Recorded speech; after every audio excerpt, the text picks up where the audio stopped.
Earlier this week, we talked about some of the important things that we should work on with our sons as it relates to consent and relationships. Right.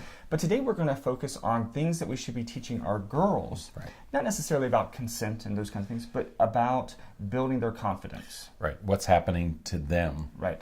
In these important tween and early teen years. Right. Okay. Yeah. We talk about teenagers. The difficult years are the early years. Right. Okay. And that's when kids really have the biggest struggles, when they just enter puberty and they get this explosion of neurons and all the new hormones and neurotransmitters and chemicals. So there's this huge influx. Right. It's like the tsunami of chemicals that enter their brain. So the first few years of adolescence are typically the most difficult. And what I thought was fascinating, this is an article from the New York Times. Right. But what I thought was fascinating is it's entitled The Confidence Gap for Girls, 5 Tips for Parents of Tween and Teen Girls. Right. But then it has this other subtitle, Between the Ages of 8 and 14, Girls' Confidence Levels Fall by 30%. I don't know that I ever took the tween years down to 8. No, I never did. I always put it... I always went with double digits. Right. 10 to 12 would be tweens. However, as the age of puberty declines Right. over time, I don't think of it... A girl at age 8 would be in the 3rd grade. Right. I guess some girls would be considered tweeners because they're going to start... they're going to have the onset of puberty maybe at around 10 or 11. So, they would almost be tweeners. And there's some that have it as early as 8, but it's not as common. But But I think it's. I'm wondering. I wonder how much of it is cultural. Our expectations of 8-year-olds are more consistent with what we once expected of 10-year-olds, or something to that effect. 3rd graders are. Yeah, that could be a cultural thing. Yeah. But this article was published in October. Yeah, October 1st of this year. But the writer talks about beginning of the new school year. Right. And we forget that it sort of is early in the school year. Right. But, and in other states. But in some states. They don't start until after, what is it, Labor Day? If you start after Labor Day, so by October the 1st, it was published October the 1st. So when it was written, it was probably in the first month of school, September. And essentially what it's about is there is a well-known, and this has been documented for scores of years, more than 20 years, that there is this confidence drop, this drop in confidence in girls that occurs around puberty. Right. Yeah. Okay, and we've known this for a long time, that girls will have all this confidence in elementary school. They'll play sports and they'll get in clubs and they'll be good students, and all of a sudden they get to middle school, which is about when this change occurs, and their confidence begins to wane. There's some relationship between the onset of puberty, or the years just before the onset of puberty, and a reduction, a drop in the confidence that girls show. Right. Yeah, they and some of this comes from data derived from a study, a survey of 1,300 girls between the ages of 8 and 18, and they found that there's this 30% drop in confidence during those years. And interestingly, when they talk about when the girls are at their lowest, at their around 14, boys' confidence is 27% higher.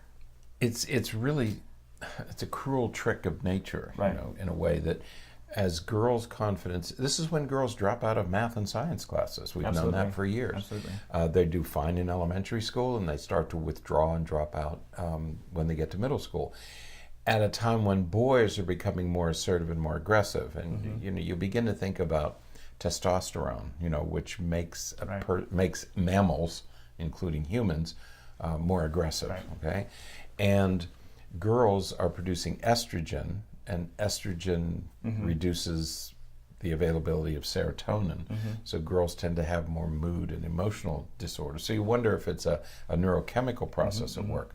Certainly culturally, this is the time when boys begin to distinguish themselves in sports. They are getting muscles, and they're beginning to lift weights, and so they're developing confidence. And at the same time, girls are losing theirs. Okay? So we've known this for years. But they and what I like about this article is they give parents and teachers 5 specific things that they can do to counteract this process. And I love the first one. Yes. I love the first one because we've talked about it before, and we need to talk about it repeatedly. Right. And that is to help your daughters shift from their comfort zone to their danger zone. Now, danger zone always reminds me of 1980s movies. But what we're talking about here is our comfort zones are very safe, but because they're safe and they don't push us and make us work very much, they can inhibit growth. That's right. So what the authors here are encouraging, which again is something that we've encouraged many times before, is the idea of pushing past your comfort zones and stretching some of those skills, some of your ability to cope and adjust and adapt.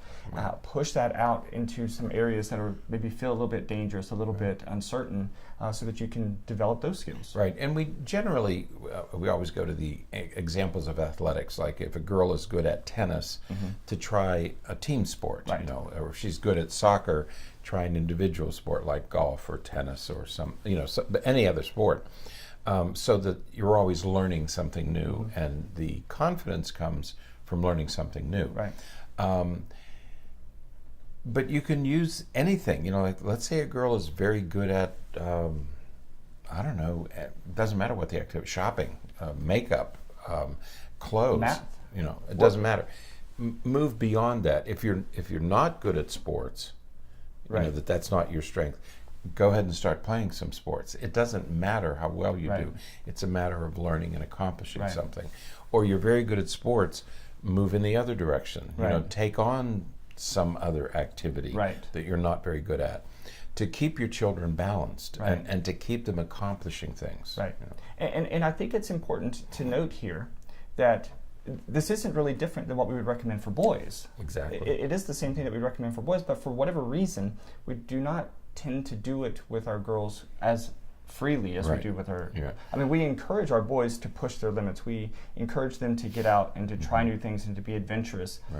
But for whatever reason, we don't do that with our girls, and we need to do that.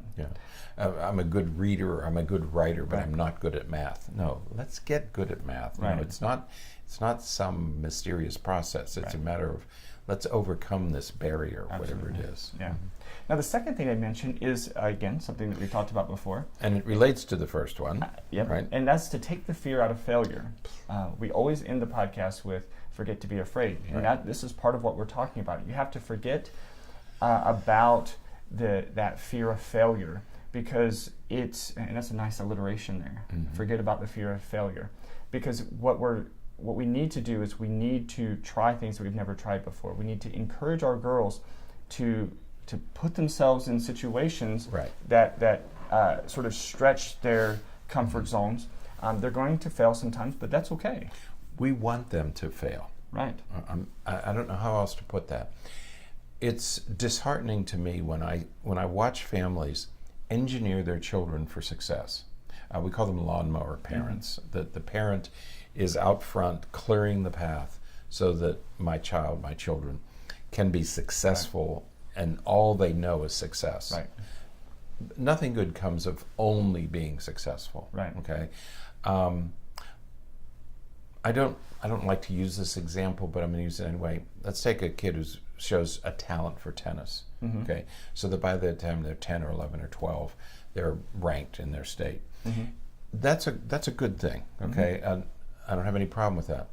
But we see the effects of that in the temperament that develops among elite athletes, the Jimmy Connors and these people who are highly temperamental because they've been so narrowly focused. Okay, I always look at those kids who are superb athletes, but they're throwing their rackets and they're screaming and I think you need to have a little failure in your life so that you appreciate your success and you learn from your failures. Everybody, it's sad, I think, today that we're engineering our children to get all A's, to be in the right clubs, to do all the things you need to do to engineer success so you can go to the right college. Okay, kids need some failures along the way in order to learn real confidence.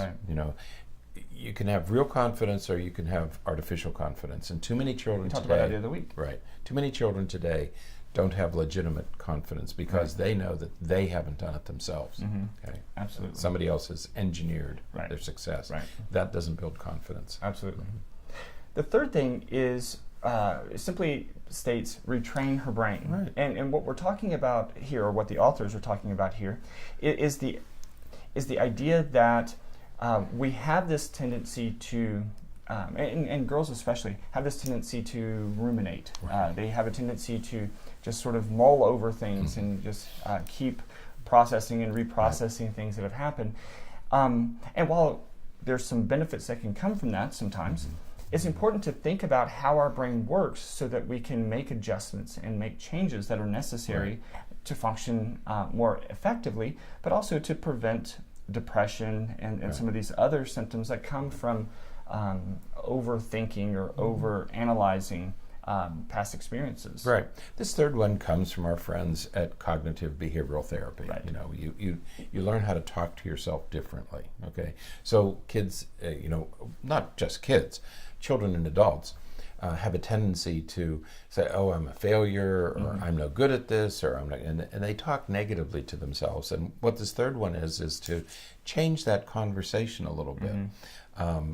The example they use in the article is a girl who comes home and she said, "Oh, I did a bad job with my speech that I did in class today, and they're going to think I'm stupid and all that." Right.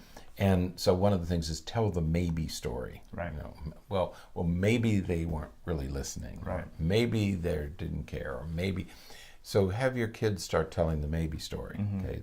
It changes the internal discussion that they have. The other one is you can make it could have been so much worse list. You know, it could have been so much worse than this. Imagine this had happened. Imagine that. So you begin to think, yeah, it could have been a lot worse. It was bad, but wow, it could have been so much worse, and it wasn't.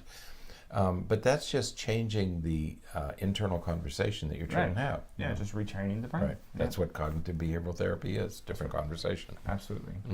Now, number 4. I like number 4 the best. Number 4 is modeling, basically. Right. It's we want our girls to do this, so we should do it. Right. We should talk about our own struggles. We should talk about times when we tried something that that we weren't comfortable with, that we maybe failed at, and embrace it and talk about what you learned and talk about how you can do better the next time. And one of the things that hit me recently with my kids, because my kids will say, "Oh, Dad, you're so smart," and I'm really not that smart, but they've only known me since I've been a successful adult. I mean, ish, successful-ish. Well, my kids have only known me since I've completed my doctoral studies and I've already written books. They didn't see me when I was 10 or 12 or when I was becoming these things and I was filled with fear and anxiety and worry and all the very same things that they're struggling with today. I did all that when they must think that I was like this at 10 or 12.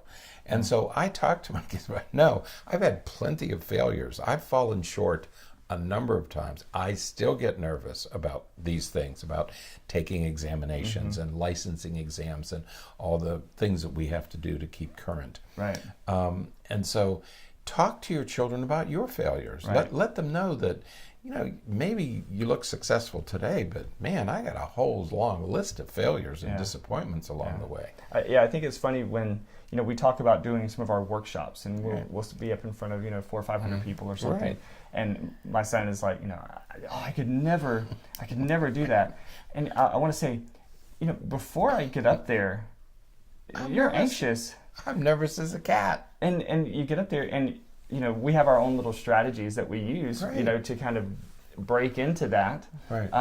But those first few minutes of a workshop are always about, I gotta break the ice here in some way, just to see if I can get somebody to laugh a little bit or something. I have some coming up in October, and I'm already nervous about it. So, but that's what my children need to hear. Right. That, my goodness, we're all in this thing. We all do it. You're not the only one who's nervous and afraid to fail. When we're teaching that first night of class is is rough. Or you walk into a class and you have this wonderful lesson plan and it bombs. You know, I mean, you realize that the students couldn't care less. That happened to me the other day. Tired. Well, they're anticipating fall break. And so they're already kind of flattening out, and they're tired, and many of them are not feeling well. And we have a hurricane. You know, we're dealt with a hurricane this week, and so all these other factors. And we all experience this type of anxiety, and your kids need to know that, you know, you've had your failures and disappointments. You know? So admit it and talk about it and let them see your warts, and it'll be easier for them to deal with theirs. They'll realize that you can overcome it. That's the point. And the last thing is exactly that. Embrace the bumps. You know, when things are difficult, you know, go ahead, accept it and understand it and realize it. And I was just talking with a patient about this yesterday, that, you know, when you experience some of these bumps in the road, some of these failures, some of these challenging times, what comes next is all based upon your perspective. You know, if you want to see it as, or if you tend to see it as a failure, inadequate, all of those things, you're going to turn that inward, and it's going to fester and become negative. If you see it as, you know what, this is what I can learn from this, this is what I can take from this, so that the next time I can do better and I can make a difference the next time. If individuals, children or adults, could learn that you're going to fall short, if you're really stretching, and we did a podcast on that months ago, if you're really stretching, if you're really entering the danger zone, and you really want to develop true confidence, you are going to have some failures. But the goal is to overcome those failures. And that's where success, it's in accomplishing, it's overcoming the obstacles, overcoming the failures, dealing with disappointments, and moving on. Absolutely. That's what gives you real confidence. This whole thing about, I want a string of successes, it's not going to get you where you want to be. Absolutely. And eventually, you're going to have a disappointment. I'd rather have I would rather my children experience the disappointments at 7 and 8 and 9 than at 17 and 18 and 19. Okay? Much more difficult at those years. We had David and Goliath, that book. David and Goliath has the story of that unfortunate girl who went to Brown University, and she got a B on an assignment and completely unraveled and had to leave the university because it was she had never gotten a B before, and she just assumed that it would be more, and finally it happened when she was a freshman or a sophomore, and she had to leave school. And a very, very sad story. So learn early, and go ahead and have some failures, you know, overcome them. Absolutely. But definitely read this article. Again, it's from the New York Times. It's a great... If you have girls or boys. Or boys, I was just going to say. It applies to both. You know, so boys aren't as often lacking in the area of confidence, but this is the type of confidence that you want them to have. A couple weeks ago, we did a podcast about the wrong type of confidence, and so this is going to help build the right type of confidence. And not all boys are 27% more confident than girls. There are a lot of boys out there who are suffering in silence because they're going through the same thing that girls are going through. They lack confidence because they can't be on the football team, or they can't be on the sports team, or they're not popular, or they're not part of the social group that they want to be a part of. So it's not just girls. Absolutely. So, all right, that is it for today. Until next time, stay happy, stay healthy, and forget to be afraid.